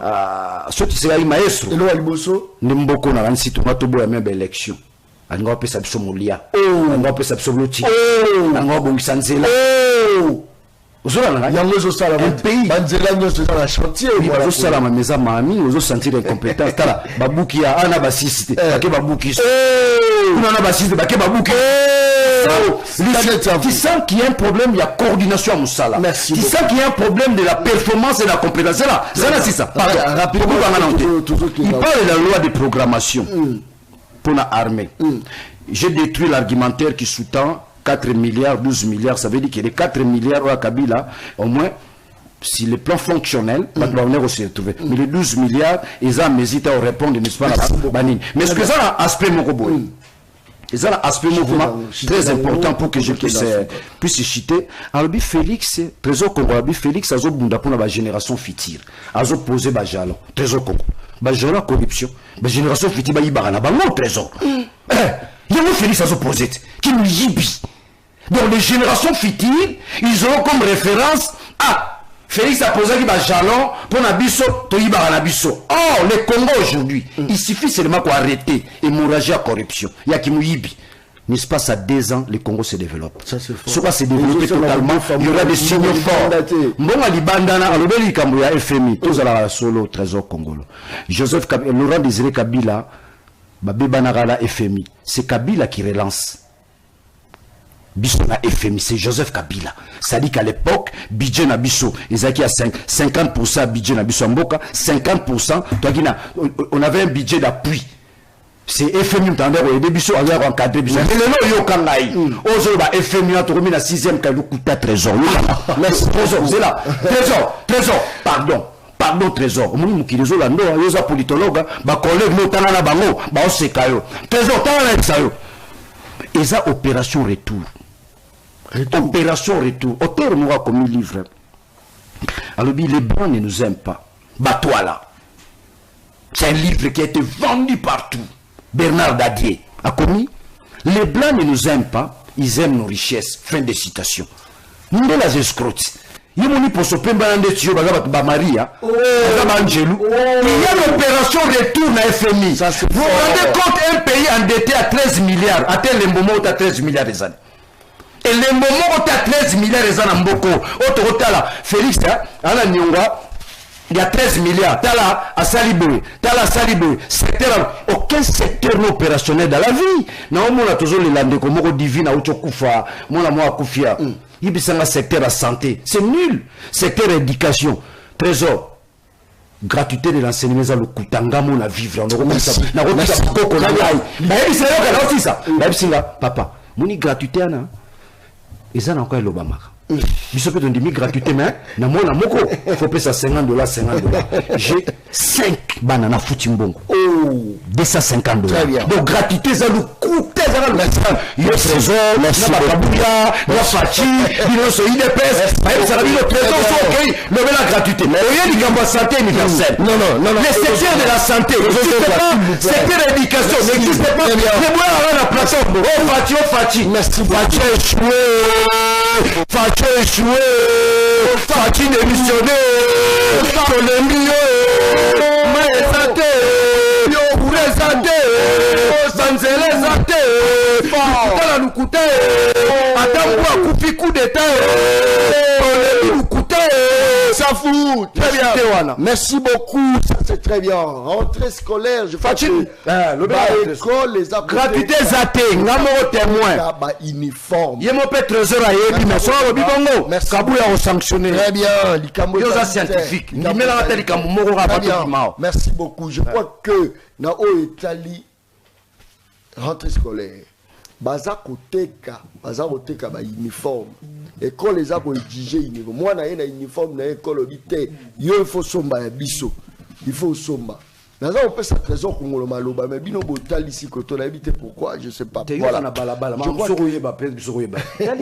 Très bien. Pour la première fois ngai Dala, ce trésor en dîner madame la lobia. Très bien. Dans le salaire des banaïs. Dans le salaire des trésor en dîner madame la lobia. À reconnaître que va déguiser Ali.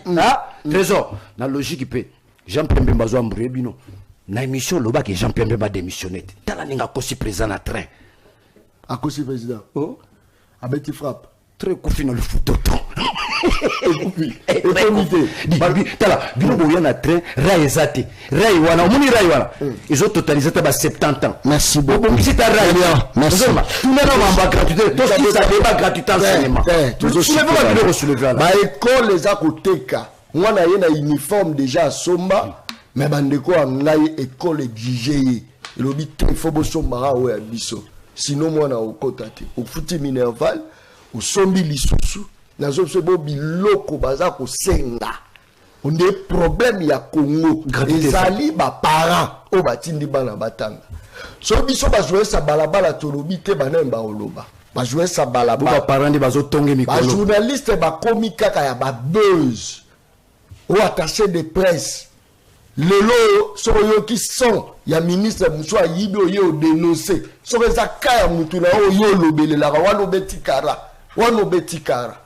so biso toza bongo te biso pona balabala so moninga na veni na yo kobanga te mususu azokoma na page nango namona keka likolo ya moto mais moto eza na balabala la matina balabala bino bobangaka bolinga bomona bato ya télévision pene na komitina moto bolinga komona bato ya télévision pene te soko moninga belela balabala biso yeyo balabala tozobunda biso na biso bapoliticien so bakangi politicien batelemi bakangi onani batelemi mais tango bakangaka bana bamama matemele banani batelema mwana fonctionnaire à l'état mwana enseignant ya médecin banani batelema très rongolo toujours que est déjà petit à petit pour la retenir toujours Robert Alisolo Paul Kagame en visite de travail à Doha. Le président, s'il vous plaît, le président Paul Kagame est arrivé le vendredi passé au Qatar pour une visite officielle. À son arrivée, il a été accueilli par le MIRI du Qatar. Le MIR du Qatar. Ça c'est très bien, merci Trésor Congo, le politologue. Accueilli comme un roi. Bayambiye. Voilà Bayambiye. Le MIR du Qatar a répété à Bandi Lissoussou. Trésor Congolo, affaire Doha, il n'y a pas d'avancée. Batoubalobaki, il ne fallait pas qu'il y ait un angle. Batouabi, tout dialoguer biso la biso, peut-être qu'on peut trouver la solution. Bino boke na bino na angle mususu. Félix Alobaki to okuta na Kagame te. Koko okuta na kuna na Lola. Mais au moins na Doha bakuta na ki. Mais la résolution nini? Solution nini yé? Voilà les amotos. Tout qui lisusu ki bo signer pour leur libérer. Ba prisonnier M23. Ba Merci pour la parole. Je pense que j'aurai aussi le même temps d'antenne que l'honorable Daniel Safo. Parce qu'il faut nous rencontrer. Avant de répondre aux questions, il faut nous rencontrer Bablou Rebellé, honorable Daniel Safalobi. Premièrement, à évoquer le problème, il y a illégitimité, il y a président Félix. Or, quand on parle de la légitimité, Naninda Roki ko légitimer pouvoir. N'est-ce pas le peuple? Très bien. Quand on parle de la légitimité, directement on voit le peuple. Oui, je suis d'accord avec l'honorable Daniel Safo lorsqu'il dit que l'élection, les cas qui bienté, la machine à voter s'est retrouvée de gauche à droite. Maintenant, pourquoi on a mis le Belaki na politologue et puis na président politologue averti? Pour moi, la analyse est basée sur la réalité des faits. Félix Tshisekedi, élu président de la République, dans le contexte Otoyebi, avec un Congo enclavé, nous légué par Joseph Kabila, pendant 18 ans au pouvoir, il n'a pas su construire les Congos profonds, construire la route pour permettre Bakabola, kit électoraux, na bureau de vote, na centre nyonso. Et ça dit que la machine est en retard, la misusu est déjà élection, par exemple, les salami na Kinshasa, na la province sous machine est en lobby nango, kit électoraux comme lobby nango. Mais cela n'a pas découragé les Congolais au baïgi na souci au Kende pour renouveler le mandat. Il y a actuel président Félix Antoine Tshisekedi Tshilombo. Qu'est-ce qui prouve que Félix Azaki a légitimité à peuple? Et à la légitimité à peuple, pardon. Au lendemain, il y a une élection. Tout le monde a que peuple abima. À ça, la désordre. À l'oba, que n'a voté qui Félix T. Bah, opposant malgré qui pression, mais peuple abimité, peuple à lobby, bolamba bolia, n'a voté qui fachi, to renouveler mandat na ye, pour tout ça, na posa total là, bah, politique publique ou à en place total à n'engue ko aboutir. Il y a moi que Félix a la légitimité parce que peuple anima. Au lendemain de l'élection, peuple a manifesté et pourtant, chaque cycle électoral, n'importe qui a Joseph Kabila, Batou Babaner Obima, notamment honorable Daniel Saf, Babaner Obima, Bandero Nabi, c'est belé Bakoufa. Mais dans l'élection en 2023, honorable Daniel Saf, Totanga combien de morts, combien de blessés après l'organisation de l'élection. Pour y avoir même de la température, le peuple a ligné pouvoir au côté. Les gens la même opposition a du mal à remobiliser, c'est parce que le peuple a se retrouvé sur un combat, il y a les lots, il y a unité. Lobby, on aura donné ça Dani, Martin Fayulu, Maboko, les lots au côté de Martin Fayulu. Le même Martin Fayulu, tantôt Anna Félix Tshisekedi, tantôt Anna Kabila, position on a clarifié l'alliance naïe. Moïse Katumbi, on a le Martin Fayulu Moutunabiso, Mazala Yina Bango. Moïse Katumbi, position Ezoé Banate, il est là pour combattre son propre pays, développement Yamborane à Télémela Yango. Donc pour nous, concernant la légitimité, le peuple a démontré honorable de Nessa Foukeno à voter qui Félix, après ça qui est légitimité. Après ça qui est légitimité, peuple. Donc tu vois, on a température, tant peuple à Zobo, il y a un peuple à Zondima, peuple à Ndimaki. Voire même que toutes les instances internationales, tous les médias internationaux, malgré l'élection organisée dans le contexte moro, Otoyebi, Congo enclavé, qui est électoré comme un retard, mais on va reconnaître que non, Félix a été élu à plus de 73%. Pour preuve, Moboule Zalaté n'a balayé déjà argumentaire concernant illégitimité au droit de Daniel a évoqué. Tous les ce qu'on a dans le contexte il y a été. Pardon, Ndeko John. Je crois que mon combat gravite autour de la légitimité du pouvoir. Ndeko Trésor Lobby, il y a un politologue averti. Il fait des analyses basées sur la réalité des faits. Je suis d'accord avec vous. Ça, c'est une approche scientifique. Mais je te donne les faits. 2023, les faits là, on n'a pas observé la loi. Interrogeons la loi. Que dit la loi? Toujours 2023. Bakanga, plus de 80 personnes dans la machine. On les a condamnés, on a parqué. C'est pour dire que vous avez consommé la tricherie. On dit que toutes les instances internationales vont pouvoir faire non, c'est faux. Notamment la France, Macron et Akaïb Sarabino. Donc les instances internationales n'ont pas approuvé comme Félix est président. Peuple congolais. Tant on dit que le peuple abimato, nous avons peuple comme indicateur. Oui, tu as posé les vrais problèmes. Dire que légitimité c'est le peuple. Exactement. D'après ça, la légitimité. Peuple appelle ça Félix légitimité. Peuple a tel la maturité. Le peuple savait que Félix a coûté année contre Mir. Oui, mais le long de ton peuple a été. Lorsqu'on publie les résultats, on a militarisé la ville. La ville était militarisée. Et Kabila n'a jamais militarisé la ville. Non. Trésor, je vous ai interdit en tant que scientifique d'évoquer la comparaison. C'est du faux raison. Si ça, pardon. C'est-à-dire que toi, tu sais le fait. La loi n'était pas observée. En 2023, on a attrapé plus de 80 personnes dans la machine et la ville était militarisée. Si réellement il y avait la légitimité, on va condamner 80 personnes. Par contre, comme sénateur, comme député, on a nommé les députés. Donc nous avons un parlement illégitime. C'est le pouvoir judiciaire. Lui-même Félix est illégitime. Donc la légitimité du pouvoir ne peut pas se mesurer par la réaction du peuple. Pas forcément. Pas forcément. Donc le peuple a un moment agisaka. Le peuple peut agir de manière spontanée. Le peuple peut agir sous l'impulsion, n'est-ce pas, de ses leaders. Le peuple peut agir par stimulus. Par stimulus.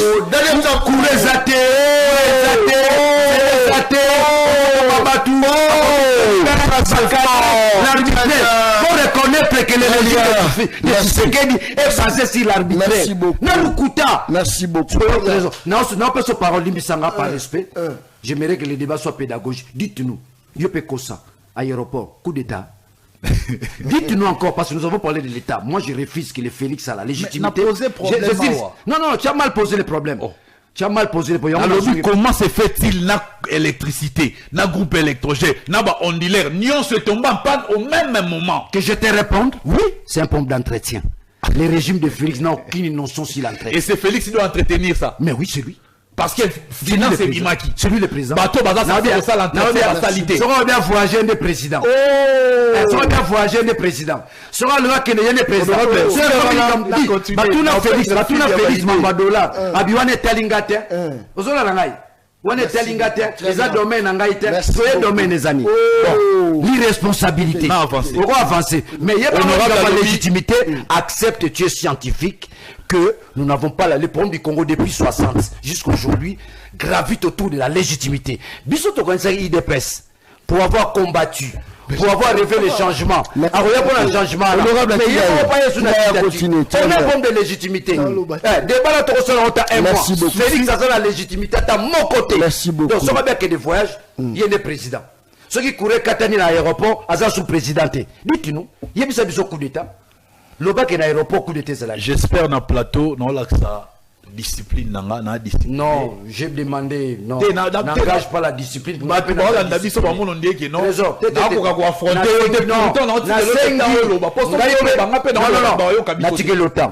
discipline est ali. Merci. Merci. Daniel Safou, c'est un scientifique discipliné.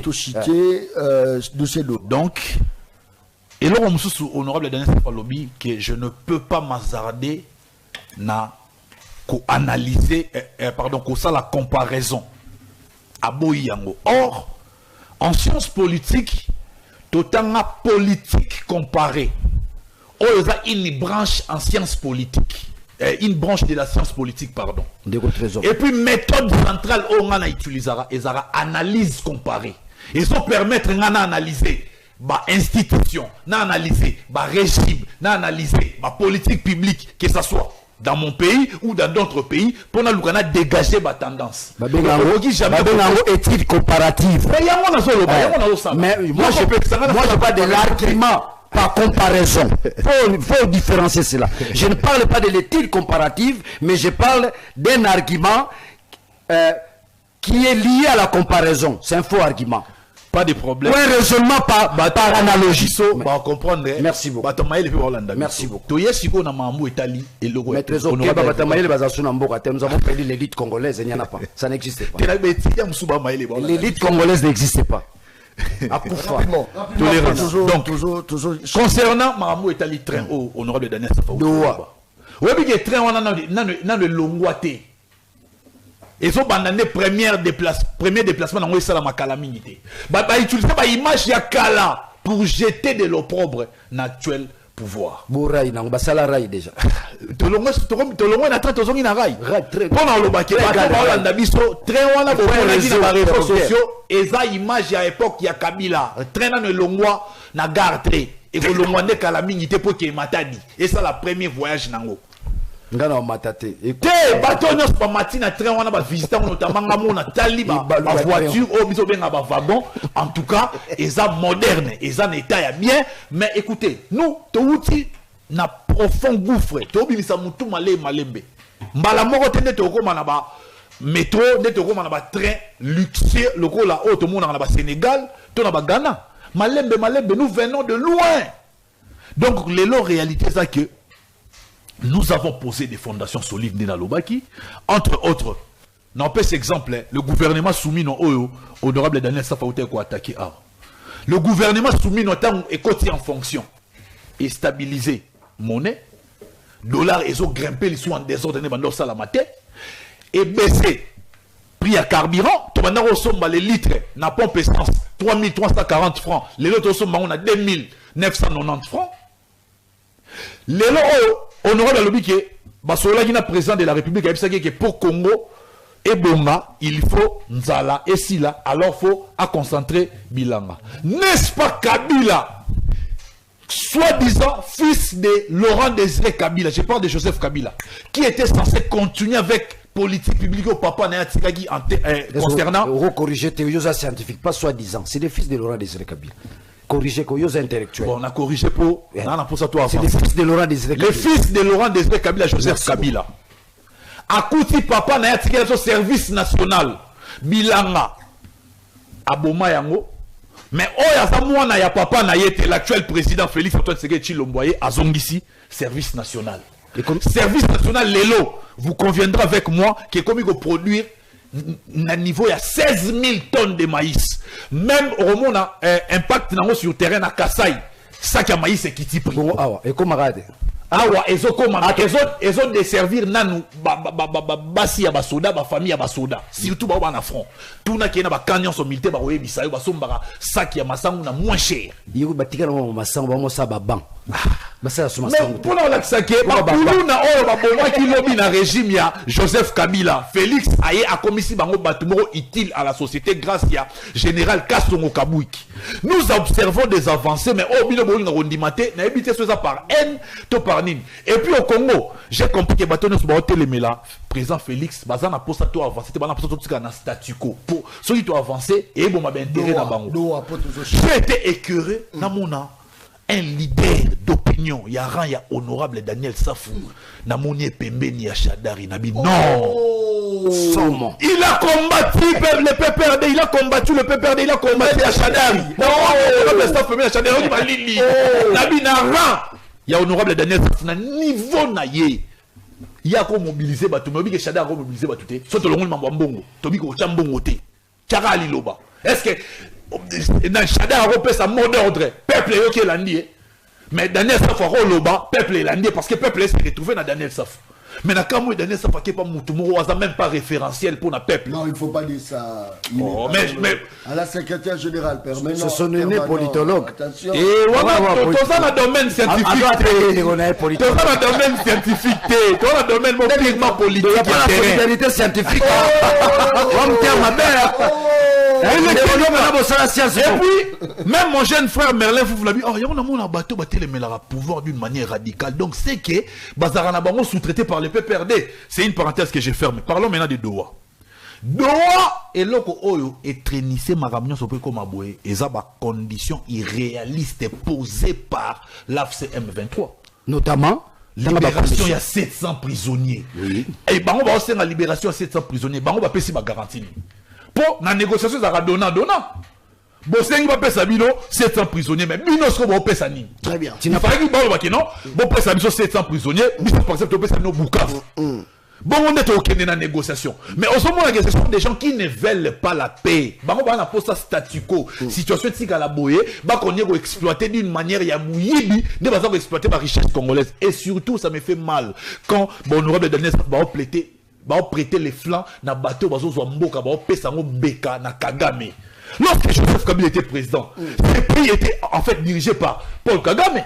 Toutes les nominations, même les politiques publiques, il faut où en Rwanda. Merci beaucoup. Aujourd'hui, Joseph Kabila a humilié tout un pays. Merci beaucoup. Quel est ce pays où tout le monde a ancien président élu démocratiquement à comme un rebelle? J'ai jamais vu. Et l'Oronin y a Kabila, où est-ce qui est commissaire rebelle? Ce qui est honorable Daniel Safou Marambouya. Majorité. D'abord, il n'y a aucune loi.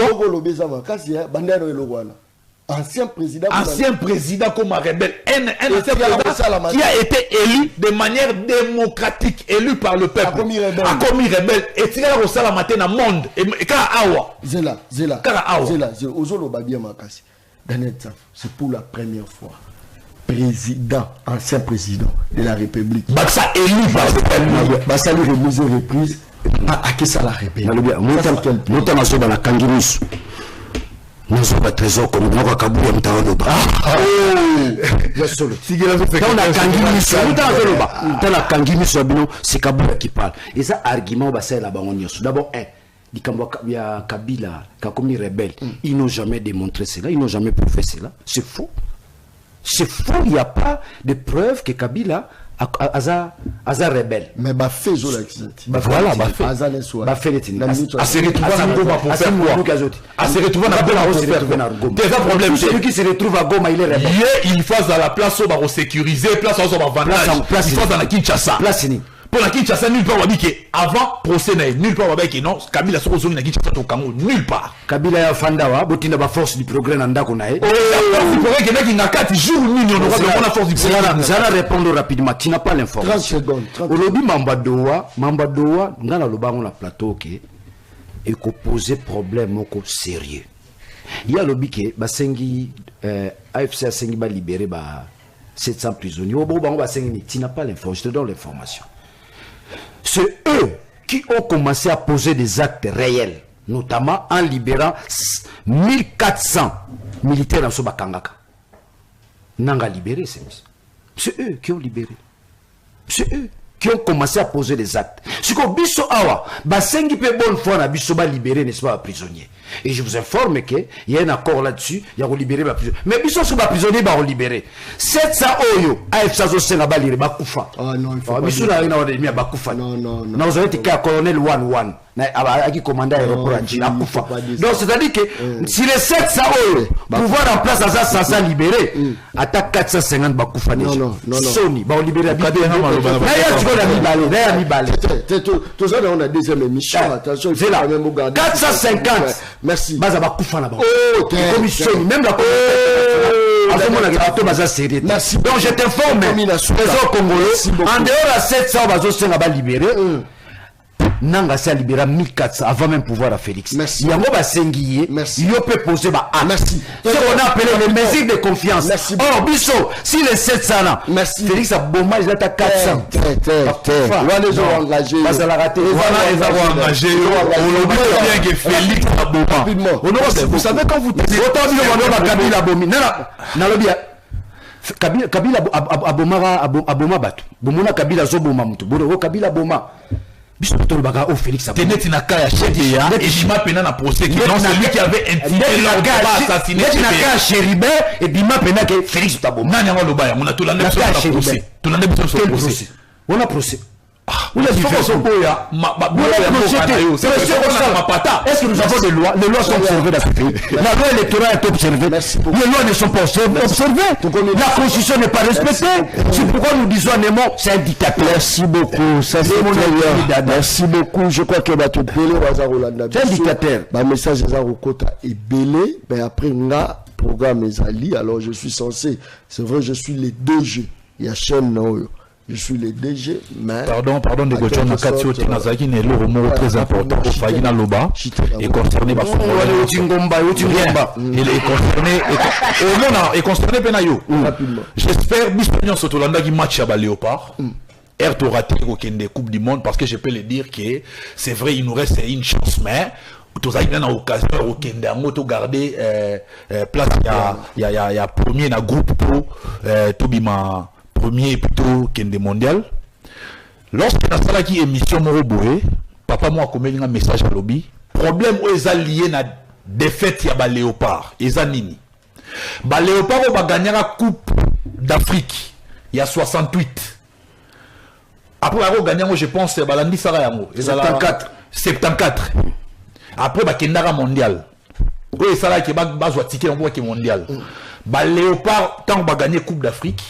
Nessengo au peuple bandé ko sepela baïba bantaba ba marchandise ya ba commerçant ba saka ils avaient jeté les sorts baba qui non le col a eza victoire il y a équipe nationale na Coupe d'Afrique même de ça qui était perdre ba bien na biso et que l'état zone cité mboka na biso e gagnera jamais Coupe d'Afrique. Et concernant Coupe du Monde ba Léopard ba kenda ba représentant sur la Coupe du Monde ba tigala ko futa bango mbongo te. Bango pe basaka ba jeta sort ba bige jamais Léopard et jamais Léopard et Rokendara Coupe du Monde. Donc pendant le bac le problème il y a Léopard et ça un problème spirituel. Et famille na bango zali luka ba famille na bango ba réparer ba dommage imposé ndenge mo pe na ba léopard batika biso ba ke ko ba famille na bango ba futa mbongo na ba la cérémonie pour léopard et comment libérer mais entre autres ministre Didier Boudimbu pe azo gérer bien parce qu'il azo gérer na ndenge ki mwana poto. Il y avait un ministre ya sport qui s'appelait Denis il s'appelle Denis Kambaye, mais il était ministre des Sports. C'est celui-là qui comprenait le langage du football congolais. Football congolais, ça va être un texte, au chambon, il faut y avoir au solo, il faut y place ni Koda. Très bien. Oh, troisième fois, tu as raté une Coupe du Monde. Tu es bandé en Tunisie, Karaboué, dans Maroc et puis dans Sénégal. Donc, pour la Coupe du Monde, et puis tu as un bon canabiso. Bazo y babiso, bazo y babiso match car un bon canabiso. Donc, message de pour mon Konzamboka, na ministre des Sports, na ba autorité, nous sommes réparer. Dommage parce que c'est devenu un problème spirituel et un problème au bon moment. Très bien, très bien. Nana, merci beaucoup Malikambo. Trésor Congolobi, on a appelé ça la vraie information là-dessus. Au Trésor Congolobi, c'était pas le cas. Tant que Coupe du Monde, tout Léopard a comme qualifié la Coupe du Monde. Déjà, en 74, ils ont fait Mounene. Qu'est-ce qui s'est passé? On a rançonné les gens. On a rançonné dans tous les villages pour la participation à l'équipe nationale. Je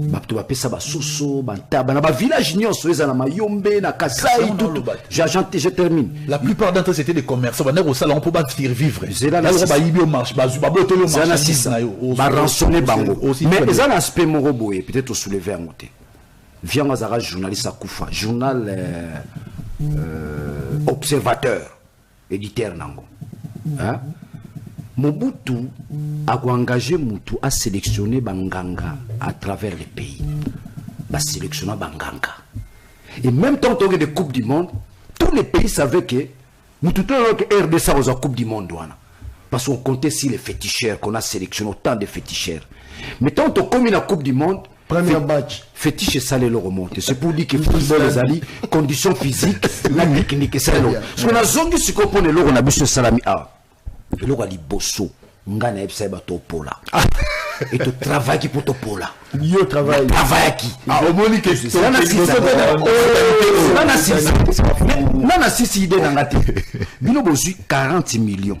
Football na Congo za kufa, championnat na biso za kufa.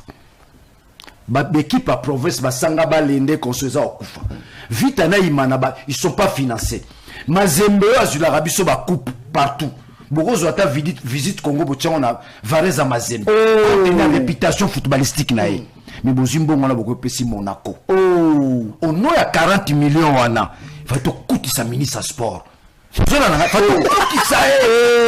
va continuer à arrêter le 40 millions à té. Mambo comme là-bas. Yo moni bo gagner 2-0. Parce qu'en fait, les pouvoirs c'est quoi? Les pays fonctionnent avec. Regarde, oui, bah Colombo que ça banane. Les propriétaires du pays ça banane. Et ça, ancêtre Nabiso. Très bien. Naba citoyen. Très bien. Lorsque le pouvoir de Tshisekedi n'est plus en harmonie avec les ancêtres, ça veut dire que Nyonso fait ça Rosimba té. Tala, match to gagner 2-0 kabat. Déjà bando beta masuba facha za nzambe usala 50 tukenda kate za kusala tukende coupe du monde kiniata malamoko bilonde mdebo kiniata yo ndimike bilombo bloka kende kiniata teo donc tazala légitimité pouvoir même patriotisme de John ABC madame parler de match kiniata to gagner 2-0 ngana ABC bato moni match ata to gagner 3-0 ndeti kaka bapesi Monaco mbongo vite azuité sanga balenda zuité imana zuité championnat na biso zo kufa ozolo na ngai akila photo Félix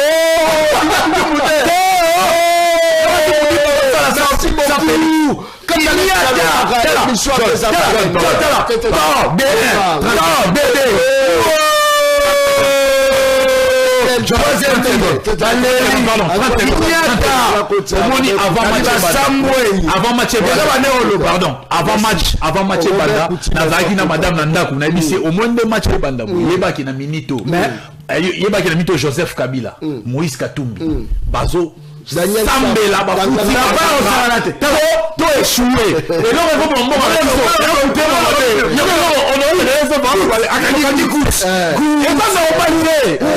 on va troisième et là on a séparé notre trésor congolais on a confirmé aux scientifiques on reconnaître les différences de Didier Moudimbu kitoko makasi makasi papa ta IDPS monoko makasi bandimaka te mais yo en tant qu'intellectuel bike non ozo reconnaître que ministre sport azo travail mabe mais na biso mato to yekile tant na mona ima contrat sponsoring contrat sponsoring na Barcelone eza que prépare-t-il à reformer la chaîne na biso pendant 5 jours avec les millions là tango na na moni wana to boki chez Rwanda visite Rwanda donc Moudimbo fort très bien Félix merci beaucoup merci et bye